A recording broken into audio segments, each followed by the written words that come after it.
अभी आगे का हमारा जो टॉपिक है उसमें हमने बैंक मनी लास्ट लेक्चर में देखा था। तो बैंक मनी क्या था, अभी यहाँ पर हम देखते हैं कि बैंक की फिर शोध हुई, बैंक की किस तरीके से स्थापना हुई, इसके बारे में हम पहले थोड़ा समझने की कोशिश करते हैं।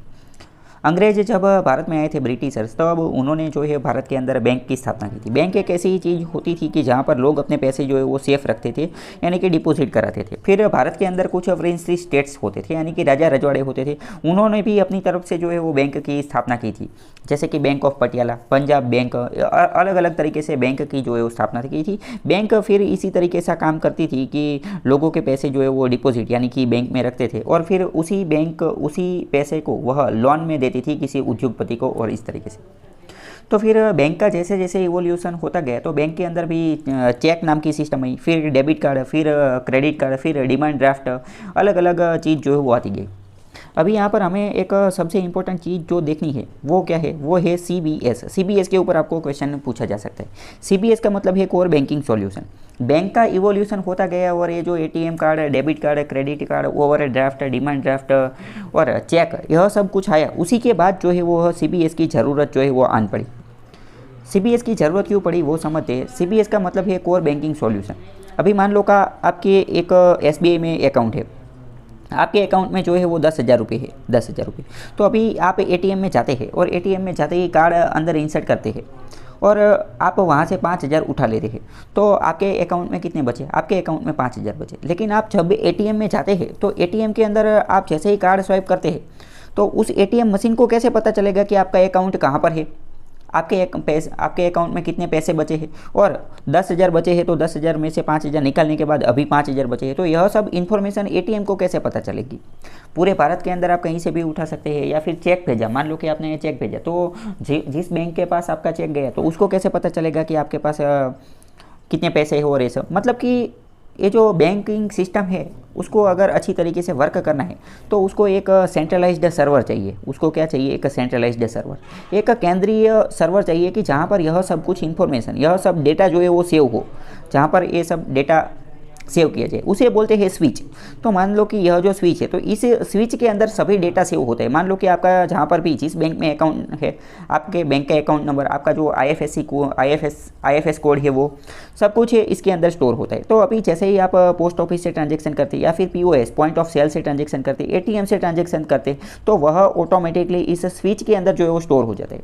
नहीं तो कई बार क्या होता है, मान लो कि आपने 10,000 रुपये का ट्रांजेक्शन किया, 10 रुपये का, लेकिन मान लो कि यह इस स्विच में, यानी कि सेंट्रलाइज्ड सर्वर में जो है वो स्टोर ही नहीं हुआ, उसके अंदर तो वह डेटा मिला ही नहीं। तो क्या होगा कि आपके पास तो 10,000 रुपये आ गए, लेकिन आपके जो बैंक अकाउंट है, आपका बैंक अकाउंट है, उससे वो 10,000 रुपये जो है वो डेबिट ही नहीं होंगे, उससे वह 10,000 डेबिट होंगे ही नहीं। तो मतलब कि स्विच जो है वो अच्छी तरीके से काम करना जरूरी है। यहाँ पर मैं आपको एक रियल लाइफ एग्जांपल देता हूँ। मेरा एक दोस्त है, उसका बैंक अकाउंट है ICICI बैंक में। अभी ICICI बैंक का सर्वर जो है वो कितना स्लो है वो आपको पता चलेगा, और ये CBS भी आप अच्छे से रिलेट कर पाएंगे। अभी 2 बार क्या हुआ, उसने किसी अपना एक जो फ्रेंड था उसको 10,000 भेजे, तो उसके अकाउंट में सिर्फ 10,000 रुपये ही थे, सिर्फ 10,000। तो उसने जो है वो 10,000 भेज दिए। अभी 10,000 भेज दिए, तो उसके अकाउंट में से तो निकल गए 10,000, लेकिन तुरंत उसके कुछ ही सेकंड में, सिर्फ 2-3 सेकंड हुए होंगे, और तुरंत उसने दूसरे आदमी को भी 10,000 भेज दिए, दूसरे आदमी को भी। तो दोनों को जो है 10,000 चले गए, तो ऐसा क्यों हुआ? ऐसा इसीलिए हुआ क्योंकि पहले 10,000 जब गए थे, तब यह जो स्विच, यानी कि जो सेंट्रल जो कोर बैंकिंग सॉल्यूशन, जो मेन सेंट्रल सर्वर था, उसके अंदर वह एंट्री जो है वो नोट नहीं हुई थी।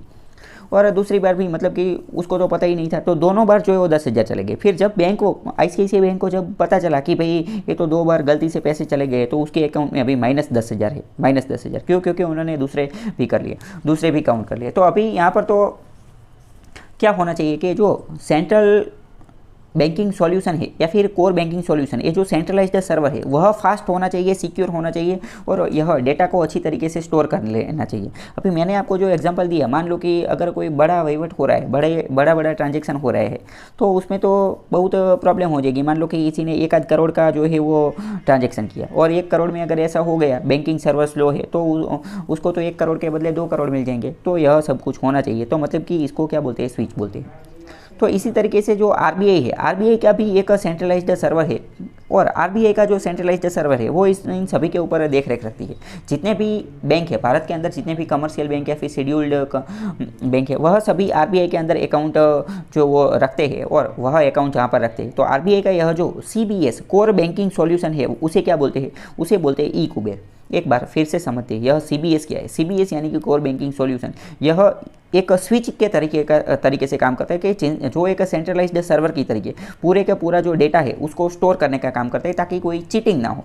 मान लो कि इस बैंक से आपने पैसे उठा लिए तो फिर इसको भी पता चल जाए, इसको भी पता चल जाए, सभी को, क्योंकि यह सभी स्विच के साथ कनेक्टेड है इसीलिए। तो पूछ लेगा आपको कि ई कुबेर क्या है, तो ई कुबेर जो है वो आरबीआई का सीबीएस कोर बैंकिंग सॉल्यूशन का जो है वो सॉफ्टवेयर है। पीएससी में ही एक क्वेश्चन पूछा गया है, इससे आप सीबीएस का कॉन्सेप्ट है वह बहुत अच्छी तरीके से समझ सकेंगे। सीबीएस मतलब कि core banking solution is sometimes scene is news, यह बेस्ट डिस्क्राइब, मतलब कि सीबीएस टर्म जो है उसको नीचे में से कौन जो है वो बेस्ट डिस्क्राइब करता है।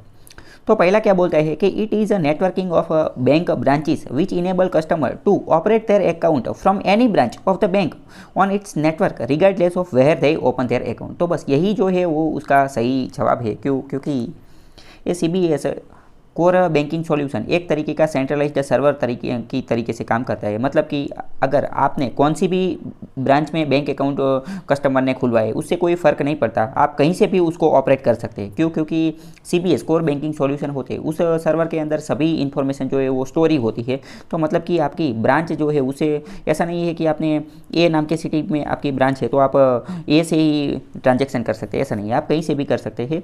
तो पहला जो है उसका सही जवाब है, बाकी आप यहाँ पर पढ़ सकते हैं।